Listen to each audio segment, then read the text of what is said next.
İmam Əli əleyhissalam ümumiyyətlə insanların təfəkküründən də daha üstün bir şəxsiyyətdir. Peyğəmbər hədisdə buyurur ki, əgər bütün ağacların hamısı qələm olsa, dənizlərin hamısı mürəkkəb olsa, hamısı bir yerdə birləşsə, heç biri nə qədər cəhd eləsə də İmam Əli əleyhissalamın fəziləti haqqında yazıb bitirə bilməzlər. Hətta bütün məlakət aləminin, mələklərin hamısı həmən haqq etsalar, yazıb toparlasalar belə yenə də İmam Əli əleyhissalamın fəzilətinin sayın hesabını toparlaya bilməzlər. Bir hadisə baş verir birinci xəlifənin dövründə. Bir yəhudi gəlir, yaxınlaşır birinci xəlifəyə, deyir ki, mənim bir sualım var. Deyir ki, sualını ver. Bir sualım budur ki, o hansı şəxsdir ki, namaz ona həm vacibdir, həm də haramdır. Eyni halda. Birinci xəlifə baxır, çox düşünür, fikirləşir, deyir mən bunun cavabını bilmirəm. İkinci xəlifədən soruşur. Digər şəxsdən soruşur, o deyir mən də cavabını bilmirəm. Axırda baxır, deyir mən bir nəfər tanıyıram. Bunun cavabını verə biləcək. Desə aparım onun yanına. Birinci xəlifə götürür həmin yəhudini, gəlirlər bir məntəqəyə çatırlar, görürlər ki, İmam Əli əleyhissalam belində bir çuval quyu qazmağa gedir. Çağırır İmam əleyhissalam, deyir ki, bu yəhudinin bir sualı var, biz cavab tapa bilmirik, aciz olmuşuq. İstəyir bu sualı sən verir, sən cavab verəsən. İmam əleyhissalam buyurur ki, nə sualdır? O deyir, sual bundan ibarətdir. O hansı şəxsdir ki, namaz ona həm vacibdir,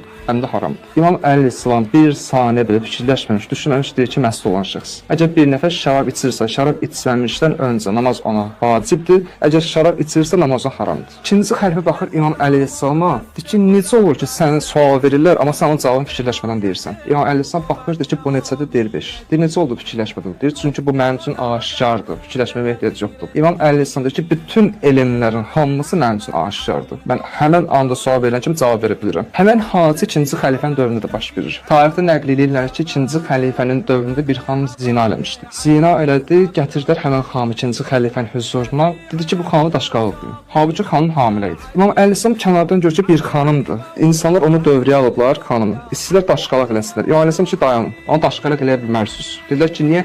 O xanım hamilədir. İlk öncə o bətnindəki uşağı dünyaya gətirməlidir. Gətirəndən sonra ona 2 il süd verilməlidir. 2 il süd veriləndən sonra həmin o xanıma daşqalıq olunmalıdır. Şəri fətva hökmü düşməlidir. Baxın, bu da İmam əleyhissalamdır. Ümumiyyətlə İmam əleyhissalam bütün bəşəriyyətin üstündür. Öz dövrünün ətrafında olan insanlardan da üstündür. Əmir İbn As tarixdə bu cür nəqllər, bunu da deyim sizə. Gəldi peyğəmbərə sual verdi. Dedi ki, ya Rasulullah, dedi, bəli. Dedi, sahabələrin içərisində kimi çox sevirsən? Peyğəmbər buyurur ki, Əbu Azəri çox sevirəm, Salmanı çox sevirəm, Miqdadı çox sevirəm, digərlərini çox sevirəm. Əmir As baxdı, dedi ki, Əlini çox sevirmirsən? Əleyhissalatu vesselam. Onu çox sevirmirsən? Peyğəmbər buyurur ki, sən mənə özündən sual vermədin. Sən mənə sahabələrdən sual verdin. Əli ki, mənim özümdür. İnsan sual verir ki, sən özünü çox istəyirsən. Baxın, Peyğəmbərin gözündə İmam Əli əleyhissalam bu cür bir şəxsiyyətdir. Bu cür şəxsiyyətin bayramı gəlir, Qədirxan bayramı gəlir. Bədir döyüşündə, Uhud döyüşündə, Xeybər döyüşündə, Xəndək döyüşündə, bütün döyüşlər hamısında İmam əleyhissalam qabağa çıxmışdı, önə çıxmışdı. Xəndək döyüşündə Əmir İbn Əbdəbid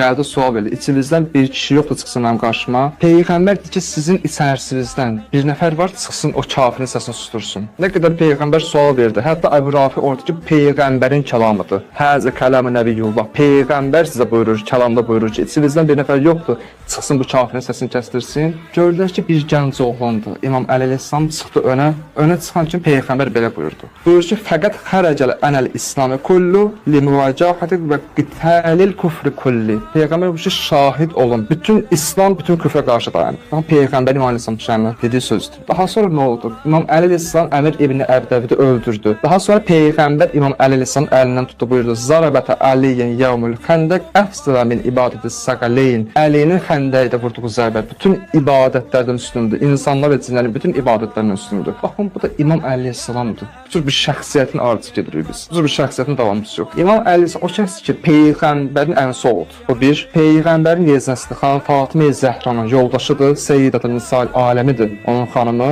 3 cənnət cavanlarının ağasıdır. İnnəl Həsənəl vəl Hüseyn seyyidə şəbabi əhlil cənnə. İmam Həsən və İmam Hüseyn cənnət cavanlarının ağasıdır. İmam Əli əleyhissalam da o şəxslərin atasıdır. İnnəmə yuridullah liyusubə ənkəm rizsə əhləl beyt və yutəhhirəkum tədhirə İmam əleyhissalamın şəhərinə nazil olub. Ənfusana və ənfusəkum mübahilə ayəsi. Gətirin özünüzü, gətirsin özünü. İmam əleyhissalamın şəhərinə nazil olub. Və yutimuna ta'amə aləl hubbihi və yetimən və miskinə vəəsiran. Özünün yeməyə ehtiyacı olduğu halda 3 gün ərzində Allah yolunda bütün yeməklərin hamısını ehsan edir. Həm fəqirə, həm yetimə, həm miskinə.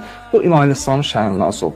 Digər ayə hansı ayədir? Allah bu peyğəmbər buyurur ki, "Kəfə billahi şəhidən beynə və beynəkum və mən indehu ilmul kitab." Məninlə sizin aranızda şahid olmağa Allah və sinəsində elm olan şəxs mənim üçün kifayətdir. Həmin sinəsində elm olan şəxs İmam Əli İslamdır. Qurani-Kərimdə peyğəmbərə Allah buyurur, deyir: "Ente munzirun." Ay peyğəmbər sən çatdıransan, likulli qavmin had. Amma hər bir qövmin öz hidayət edəni var. Peyğəmbər buyurur ki, hər bir qövmin hidayət edən Əli İslamdır. Dəfə gəldi peyğəmbərə sual verdi, dedi ki, Həmd surədə, Fatihə surəsində sırat-ül müstəqimin təfsiri nədir? Peyğəmbər buyurur ki, doğru yol istəyənlərə aiddir. Bəs doğru yol hansıdır? Peyğəmbər görür ki, həmin anda İmam Əli İslam kənardan gəlir. Və həzə sırat-ül müstəqim.